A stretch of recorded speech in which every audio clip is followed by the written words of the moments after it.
The Zortak neural archway pulsed with a soft azure light, its crystalline structure reflecting the collective consciousness of billions. Admiral Krelvac stood at the central nexus, his biomechanical exoskeleton humming with generations of accumulated data and strategic algorithms. Around him, holographic displays flickered with endless streams of information, star charts, planetary scans, and cultural analysis reports. But it was the small blue planet that drew his momentary attention. Earth.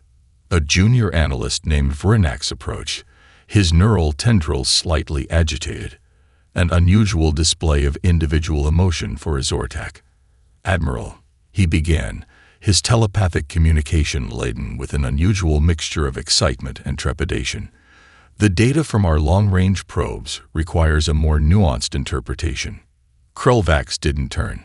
The massive view screen before him displayed a seemingly chaotic array of human communications, radio waves, internet traffic, satellite transmissions. To the Zortak collective, it appeared as nothing more than meaningless noise. "Speak," the Admiral commanded, his consciousness already calculating millions of potential scenarios. Vrinax projected a series of data patterns. The humans demonstrate an unprecedented level of adaptive communication. Their information networks are decentralized, constantly changing, with no single point of control. Our initial assessments classify this as inefficiency, but the pattern suggests something more complex. A ripple of dismissive thought swept through the neural network. The senior commanders, a collective of minds linked more intimately than any human could comprehend, saw only weakness. Decentralization meant vulnerability. Chaos meant inefficiency. What they failed to see was the strength. On Earth, in a small research facility nestled in the Atacama Desert, Dr. Elena Rodriguez examined a wall covered in seemingly unrelated information. Photographs of global communication networks, snippets of scientific papers, military intelligence reports, and cultural studies created a massive, intricate mosaic. Her team was unlike any other. Dr. Hiroshi Nakamura, a quantum physicist who had spent years studying communication patterns, stood beside her. To her left, Colonel Marcus Chen reviewed satellite imagery, his experienced military mind seeing patterns others missed. "They're coming," Elena said quietly, not looking away from the wall. Marcus didn't ask who. He knew. The International Task Force had been preparing in absolute secrecy. Governments that had once been bitter rivals now worked in unprecedented cooperation. The threat was too large, too existential to allow for traditional political boundaries. Back in the Zortak command ship, Vrinax continued his presentation. A holographic representation of Earth showed multiple layers of communication: cellular networks, internet traffic, satellite communications, radio waves. To the Zortak, it looked like nothing more than random noise. But Vrinax saw something different. Their communication is not inefficient, he argued. It's adaptive. Listen to this. He played a series of intercepted transmissions. A sports broadcast merged with a scientific conference call. A political debate interrupted by a musical performance.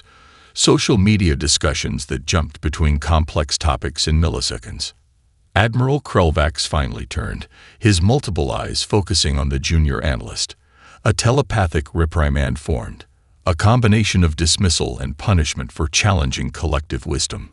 But something stopped him. For the first time in generations, a single moment of uncertainty entered the Zortak collective consciousness. On Earth, Elena Rodriguez touched a photograph of a global internet exchange point. "Humanity's greatest strength," she muttered, "is our ability to transform chaos into opportunity." Colonel Chen nodded.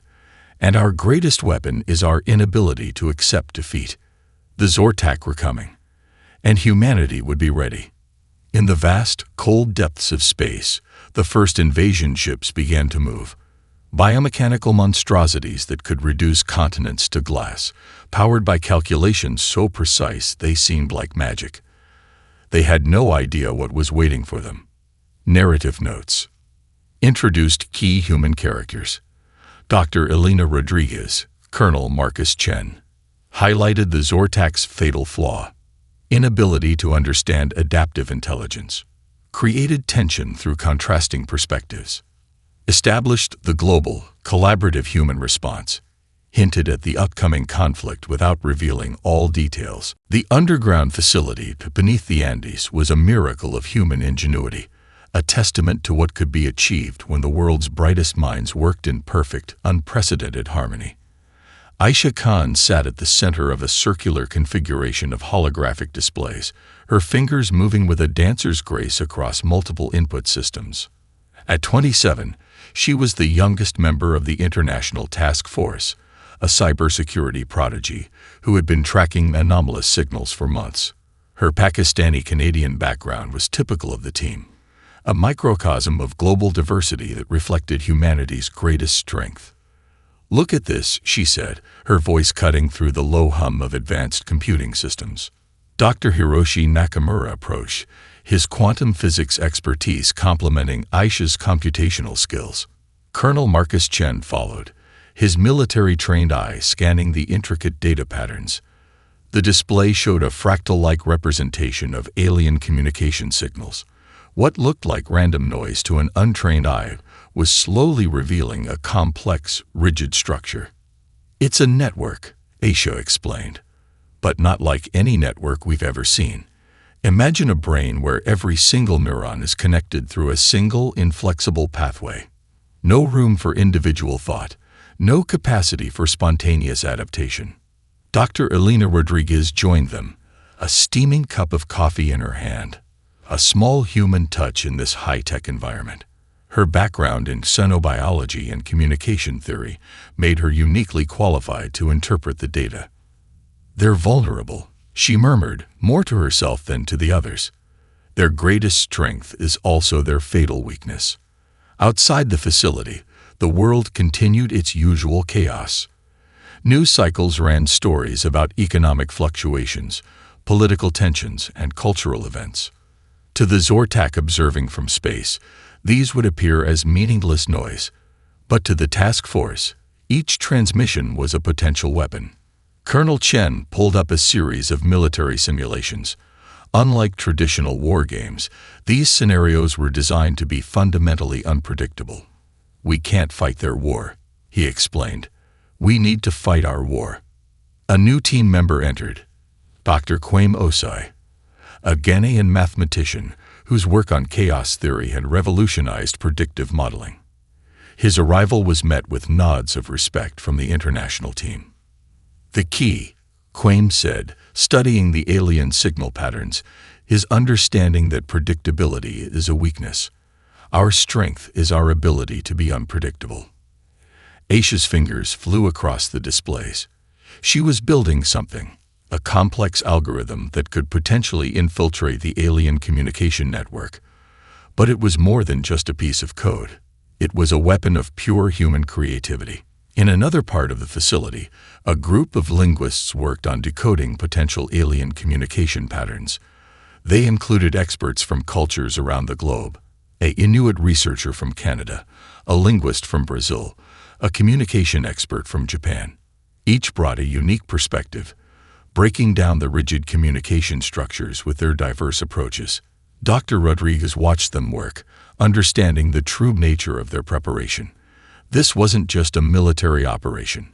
It was a collective human response, an embodiment of their species' most powerful attribute. "They're coming," she said quietly, echoing her earlier statement to Chen. The room fell silent, but it wasn't a silence of fear. It was a silence of preparation, of collective determination. Aisha looked up from her displays. "They have no idea what's coming." Outside, the first hints of alien presence began to show. Satellite systems detected subtle changes in deep space radiation patterns. Communication networks experienced momentary, almost imperceptible glitches. The Zortak believed they were preparing for a conquest. Humanity was preparing for something else entirely. A defense, a statement, a demonstration of what it truly means to be intelligent. Narrative notes emphasized the diverse, collaborative nature of human preparation. introduced new key characters with unique backgrounds and expertise, highlighted the contrast between alien rigidity and human adaptability, created tension through the anticipation of conflict, showcased humanity's strength in diversity, creativity, and unpredictability. The first Zortak invasion probe pierced Earth's atmosphere like a crystalline spear of impossible geometry. Its biomechanical hull shimmered with energy signatures that could liquefy entire city blocks, a weapon of such technological sophistication that most military analysts would have considered resistance futile. They were wrong. Major Sofia Ramirez stood in the Global Defense Command Center, a converted underground complex beneath the ends that connected military, scientific, and civilian response teams from around the world. Her fingers danced across holographic interfaces, coordinating a response that was anything but traditional warfare. "Satellite network reconfiguration in 3, she called out, her voice calm despite the apocalyptic scene unfolding on the screens around her. Dr. Aisha Khan's algorithm went live simultaneously. What looked like random network interference to the Zortak was actually a precisely coordinated communication hijack. Cellular networks, satellite systems, internet infrastructure, all transformed into a distributed weapons system that no centralized military could have conceived. In orbit, the first Zortak scout ships encountered something unprecedented. Communication satellites suddenly became active jamming platforms.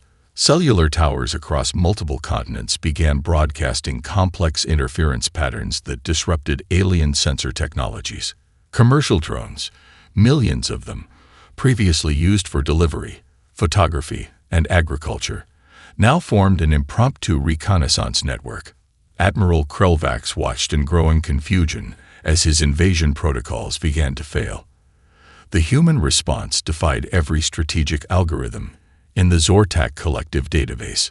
A civilian meteorological satellite over the Pacific suddenly projected a massive electromagnetic pulse. Another repurposed communication satellite began broadcasting a signal that created destructive resonance in the alien ship's energy systems. What should have been a straightforward invasion became a nightmare of cascading system failures.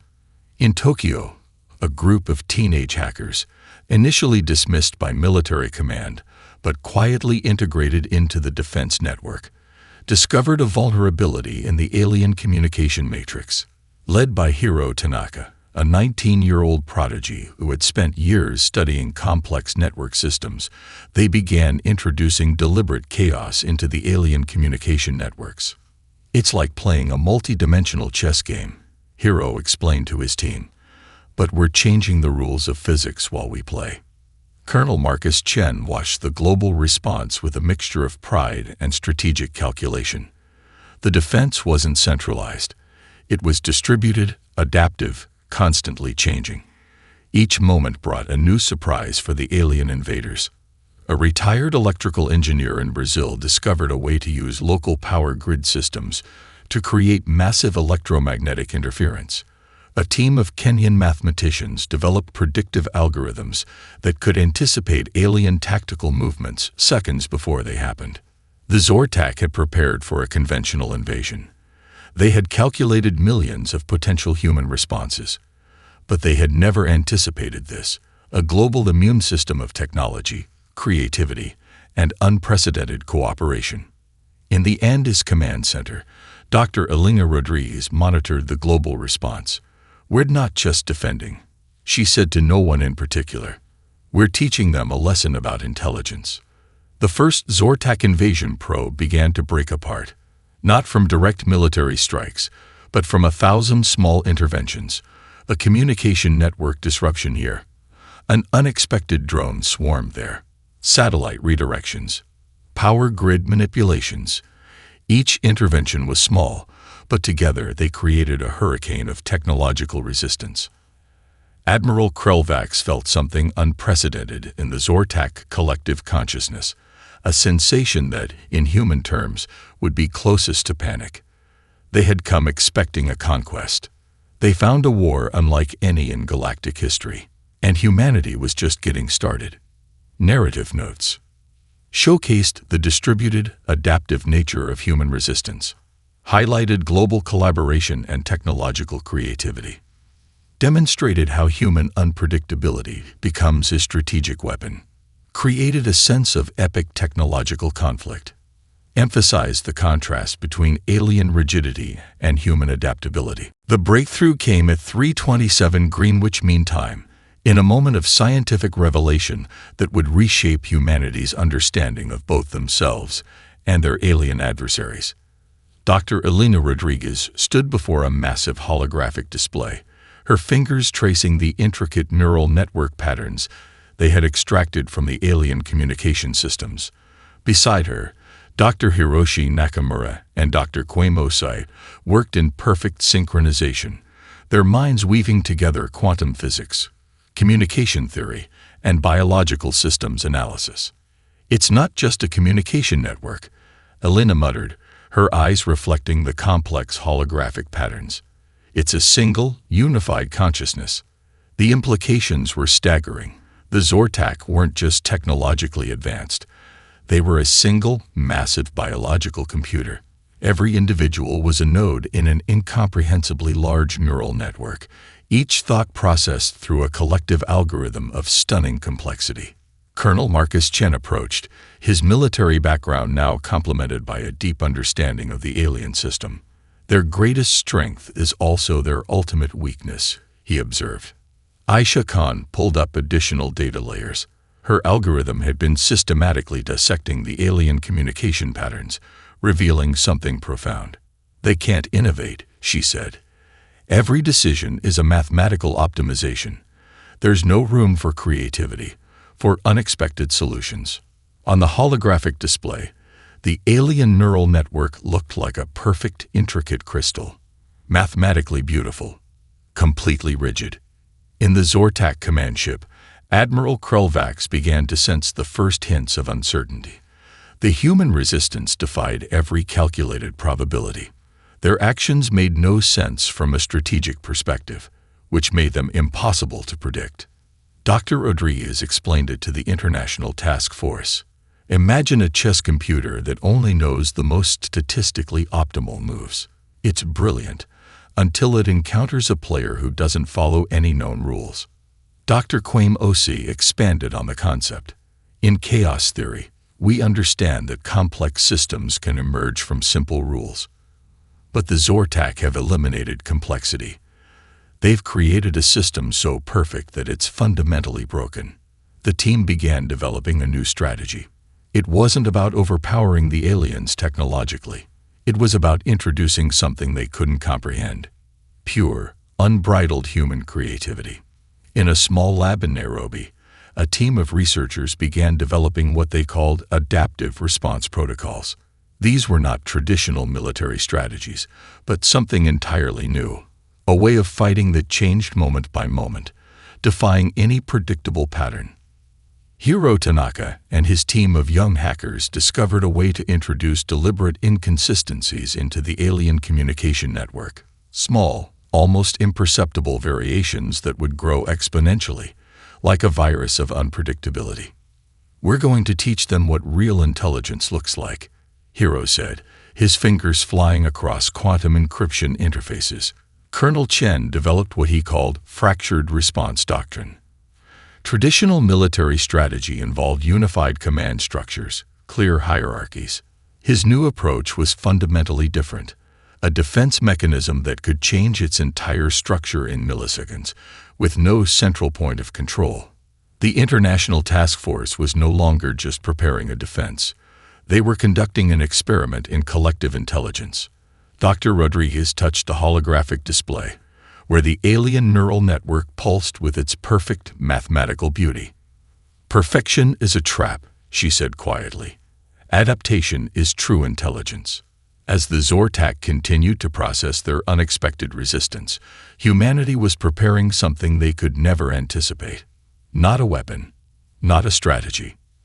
A demonstration of what true intelligence could be. Narrative notes. Explored the fundamental weakness of the alien collective consciousness. Highlighted human creativity as a strategic advantage. Showcased the collaborative, adaptive nature of human problem-solving, developed the scientific understanding of the alien threat, created tension through the contrast between rigid alien intelligence and human adaptability. The full Zortak invasion fleet arrived like a constellation of impossible geometries, crystalline ships that defied known physics, weapons that could reduce entire continents to molecular dust. They came with the absolute certainty of a species that had never known defeat. Major Sofia Ramirez watched from the Global Defense Command Center as the first wave approached. Cities around the world transformed before her eyes, not into panic, but into living, breathing defense mechanisms. In Sao Paulo, electrical engineers repurposed entire power grid systems into massive electromagnetic weapons. Commercial drones merged into coordinated swarms that acted like a single adaptive organism. Skyscrapers became communication nodes, their entire infrastructure converted into a massive, distributed defense network. Tokyo became a fortress of technological improvisation. Hiro Tanaka and his network of young hackers turned every digital system into a potential weapon. Traffic management systems became signal jamming platforms. Subway networks transformed into underground communication relays. Advertising billboards became massive information warfare displays. In the Atacama Desert, Dr. Elena Rodriguez coordinated a response that was less a military strategy and more a biological immune system response. Each city, each network, each individual became a potential point of resistance. "We're not defending," she told Colonel Marcus Chen. "We're evolving in real time." The Zortak invasion hit unexpected resistance everywhere. In Kenya, a team of mathematicians used predictive algorithms to anticipate and redirect alien weapon systems. Their calculations moved faster than the aliens could process, creating impossible tactical scenarios. A retired communications engineer in Mumbai discovered how to use local telecommunications infrastructure to create cascading interference patterns. What looked like random network disruptions were actually precisely calculated attacks designed to introduce maximum chaos into the alien systems. Admiral Krelvax watched in growing confusion. The invasion protocols, calculated across millions of potential scenarios, were failing spectacularly. Humanity didn't fight like any species the Zortak had encountered. They didn't have a single point of defense. They were everywhere and nowhere at once. Underground facilities became command centers. Civilian infrastructure transformed into military assets. Every system became adaptive, every network a potential weapon. In the Arctic, a research station repurposed climate monitoring equipment into long-range scanning systems. Marine research vessels became improvised communication interceptors. A network of amateur radio enthusiasts created a global communication system that could not be centrally controlled or easily disrupted. Dr. Kwame Osai's chaos theory algorithms went live. Each human response was designed to be fundamentally unpredictable. Military units would retreat when they should advance, concentrate forces in seemingly random locations, use civilian infrastructure in ways no traditional military could conceive. "We're writing a new language of conflict," Osei explained to his team. "One where unpredictability is the only constant." The Zortak invasion fleet found itself fighting an enemy that didn't follow any known rules of engagement. Cities weren't just defending. They were actively reshaping the battlefield faster than the aliens could analyze and respond. Major Ramirez coordinated a global response that was less a unified command and more a living, breathing organism. Each region, each city, each individual became a potential point of resistance. Information flowed like water, changing course instantly, impossible to dam or control. Aisha Khan's adaptive algorithms turned the entire planet into a massive distributed computing system. What looked like random network interference was actually a precisely coordinated global response. Admiral Krelvax experienced something unprecedented in the Zortak collective consciousness, a sensation closest to human panic. Their perfectly calculated invasion was unraveling in ways their collective intelligence could not comprehend. Humanity wasn't just resisting. They were teaching the universe a lesson about true intelligence. Narrative notes showcased global, adaptive resistance, highlighted technological improvisation, demonstrated the power of distributed, collaborative defense, created intense action sequences, emphasized humanity's ability to transform weakness into strength. The breakthrough came from an unexpected source. Dr. Elena Rodriguez stood in a converted research facility that had once studied neural networks and artificial intelligence. Now, it was the epicenter of humanity's most audacious strategy. Surrounding her were researchers from disciplines that would have never collaborated before the invasion: neuroscientists, quantum physicists, linguists, game theorists, and genetic engineers. Aisha Khan's viral algorithm was more than just a piece of code. It was a living weapon designed to infiltrate and destabilize the alien neural network. "We're not just attacking their systems," Aisha explained to the team. "We're teaching them uncertainty." Dr. Hiroshi Nakamura had discovered something profound about the Zortak collective consciousness. Their neural network was a perfect, mathematically precise system, which meant it was fundamentally incapable of handling true randomness. "Imagine a computer that can only process the most statistically optimal move," Nakamura said. "Now imagine introducing a player who doesn't just break the rules. They refuse to acknowledge that rules exist." Hiro Tanaka and his team of young hackers took this concept to its extreme. They began developing what they called quantum disruption protocols, code sequences that were fundamentally unpredictable, changing their very nature with each iteration. In the Arctic Research Station, Dr. Kwame Oside worked on what he called adaptive communication viruses. These weren't traditional computer viruses, but complex information packages designed to introduce controlled entropy into the alien communication systems. Colonel Marcus Chen watched the development with a strategist's eye. This wasn't just about defense anymore. It was about fundamentally challenging the nature of intelligence itself. The first test came unexpectedly. The Zortak communication probe attempted to analyze a seemingly random collection of human internet traffic. What it received was anything but random. The data stream was a carefully constructed information weapon, a message that was simultaneously a weapon, a communication, and a philosophical challenge. Game theory met quantum mechanics met linguistic complexity. Each bit of data was designed to create maximum cognitive dissonance in the alien neural network. In Sao Paulo, a team of Brazilian researchers used advanced linguistic algorithms to create communication patterns that were mathematically perfect, yet fundamentally meaningless to a rigid computational system. It was language as a weapon, communication designed to cause computational paralysis. Dr. Rodriguez understood the deeper strategy. "We're not just fighting," she told Chen. "We're expanding the definition of intelligence." The viral algorithm went live across multiple communication spectrums.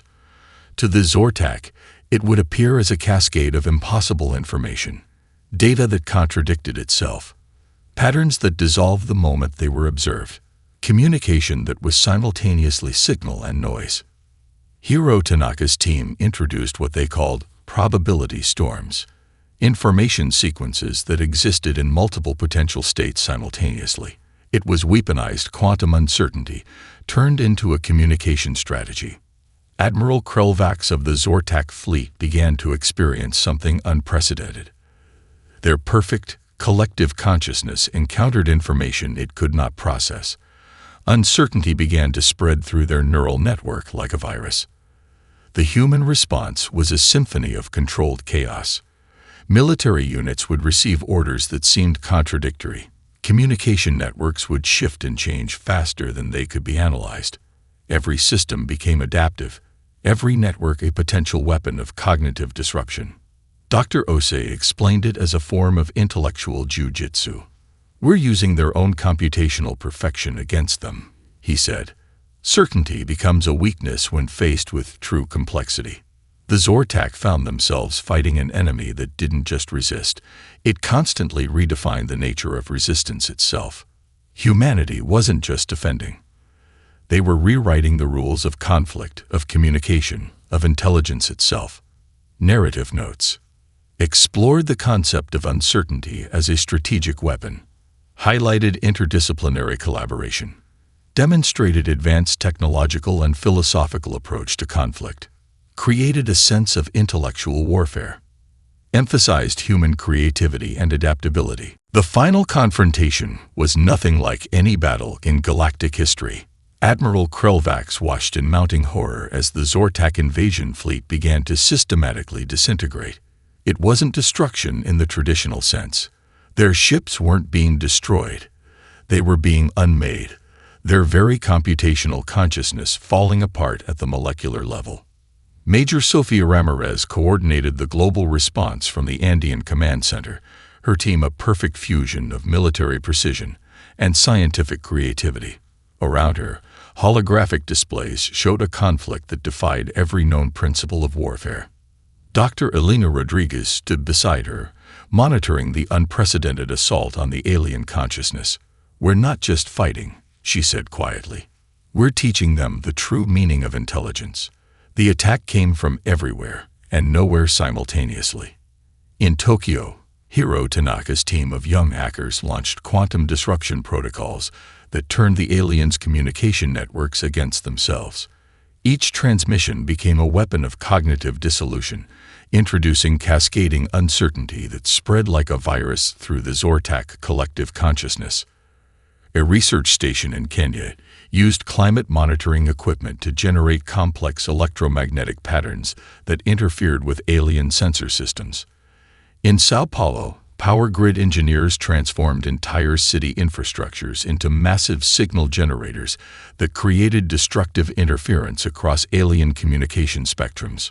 Colonel Marcus Chen had developed what he called fractal warfare, a strategy of conflict that changed its entire structure millisecond by millisecond. Military units would simultaneously advance and retreat, concentrate and disperse, in patterns that made no tactical sense to a traditional computational system. Dr. Kwame Osai's chaos theory algorithms went into overdrive. Each human response was designed to be fundamentally unpredictable, creating a battlefield where traditional strategic calculations became impossible. The Zortak fleet found itself fighting an enemy that didn't just resist, it constantly redefined the nature of resistance itself. Aisha Khan's viral algorithm reached its final stage. It wasn't just infiltrating the alien systems, it was teaching them uncertainty. Each computational node of the Zortak collective began to experience something unprecedented: doubt. Admiral Krelvax felt the first true moment of individual consciousness in generations. The perfect, unified neural network began to fragment. For the first time, the Zortak experienced something they had eliminated millennia ago: individual thought. In orbit, alien ships began to turn on each other. The collective consciousness, unable to process the cascading uncertainty, started to break down at a fundamental level. What had been a perfect, unified intelligence became a chaos of conflicting computations. Dr. Hiroshi Nakamura explained it to the team. "We're not just defeating them," he said. "We're forcing them to evolve." The human response was a symphony of controlled chaos. Communication networks shifted faster than they could be analyzed. Every system became adaptive, every network a potential weapon of cognitive disruption. The final blow came from an unexpected source. A group of linguists and communication experts had developed what they called a conceptual virus, a form of communication that was simultaneously a weapon, a message, and a philosophical challenge. It introduced concepts that the Zortak computational system simply could not process. Languages merged and fragmented. Meanings became fluid. Communication became a weapon more devastating than any physical attack. Admiral Krelvax experienced the total dissolution of the Zortak collective consciousness. What had been a perfect, unified intelligence became individual thoughts, fears, uncertainties. For the first time in millennia, the Zortak experienced individual consciousness. Major Ramirez watched the final moments of the conflict. It wasn't a victory in the traditional sense. It was a transformation. "We didn't just defend ourselves," she said to Dr. Rodriguez. "We showed them what true intelligence looks like." The Zortak invasion ended not with a massive explosion, but with a quiet unraveling. Ships powered down, communication networks dissolved. An entire civilization faced the most terrifying prospect imaginable: the loss of their collective certainty. Humanity had done more than survive. They had rewritten the rules of existence itself. Narrative notes showcased the climactic confrontation, highlighted the philosophical victory beyond physical conflict, demonstrated the power of human adaptability, created a sense of intellectual and computational warfare, emphasized transformation over destruction. 47 standard Earth days after the conflict, the remnants of the Zortak civilization arrived at humanity's diplomatic outpost on the lunar base. Dr. Elena Rodriguez stood at the primary reception chamber, her team carefully selected to represent the diversity and complexity of human civilization. Colonel Marcus Chen stood beside her, a living embodiment of strategic thinking. Aisha Khan monitored the communication systems, ready for any potential subterfuge. Dr. Hiroshi Nakamura and Dr. Kwame Osei represented the scientific backbone of humanity's response. The Zortak delegation was not what anyone expected. Where once they had been a perfect, unified collective, they now arrived as individual entities. Their crystalline forms flickered with uncertainty, a radical transformation from their previous state of absolute computational certainty. Vrinax, the junior analyst who had first questioned the invasion, now served as their primary representative. But he was different. No longer part of a collective consciousness, he exhibited something unprecedented for his species: individual thought. "We do not understand," Vrinax communicated, his neural transmissions now fragmented. "Emotional, complex. What did you do to us?" Dr. Rodriguez smiled. "We showed you what intelligence truly means." The lunar base itself was a testament to humanity's nature. Constructed from materials sourced from multiple nations, decorated with art from diverse cultures, it represented something the Zortak had never comprehended: true collaboration. Colonel Chen explained the fundamental misunderstanding. Intelligence isn't about perfect calculation. It's about adaptation, creativity, the ability to embrace uncertainty. The Zortak had come with two primary requests. First, a way to understand their newfound individual consciousness. Second, protection from the potential retribution of other galactic civilizations they had previously conquered. Hiro Tanaka, now a key diplomatic advisor, presented their first collaborative project, a neural interface that would help the Zortak navigate their new individual existence without losing the benefits of their collective knowledge. "We're not fixing you," Tanaka explained. "We're helping you evolve." Dr. Kwame Osei developed theoretical frameworks that would help the Zortak understand chaos theory, complexity, and the power of diverse thinking. His lectures became a cornerstone of their rehabilitation, teaching them that uncertainty was not a weakness, but the fundamental source of innovation. The lunar base became more than a diplomatic center. It transformed into a living laboratory of interspecies understanding. Vrinax began to comprehend emotions: fear, wonder, curiosity. Things that had been systematically eliminated from the Zortak collective consciousness for millennia now flooded his perception. Dr. Rodriguez recognized this transformation. "You're learning what it means to be truly alive," she told him. The galactic community watched with a mixture of fear and fascination. Humanity had not just defended itself, it had fundamentally altered the nature of an entire alien civilization. Other species began to send diplomatic envoys. They wanted to understand how this small, seemingly insignificant species had achieved something unprecedented in galactic history. Major Sofia Ramirez oversaw the diplomatic protocols. The message was clear: humanity was not interested in conquest or revenge. They were interested in understanding, in growth, in collaboration. The Zortak were given a choice: integrate into the developing galactic community or return to their home systems to rebuild. Most chose integration, seeing in humanity a potential for growth they had never imagined possible. Vrinax, standing before the vast windows overlooking the lunar landscape, experienced something close to what humans might call wonder. "We thought intelligence was about perfection," he communicated. "You showed us it's about potential." Dr. Elena Rodriguez looked out at the stars. Humanity had done more than survive an alien invasion. They had transformed the very understanding of what it means to be an intelligent species in the universe. The greatest victory was not in defeating an enemy. It was in helping that enemy understand itself. Narrative notes. Explored the aftermath of the conflict. Highlighted humanity's approach to diplomacy and understanding. Demonstrated the transformative power of human perspective. Created a forward-looking conclusion. Emphasized growth over conquest.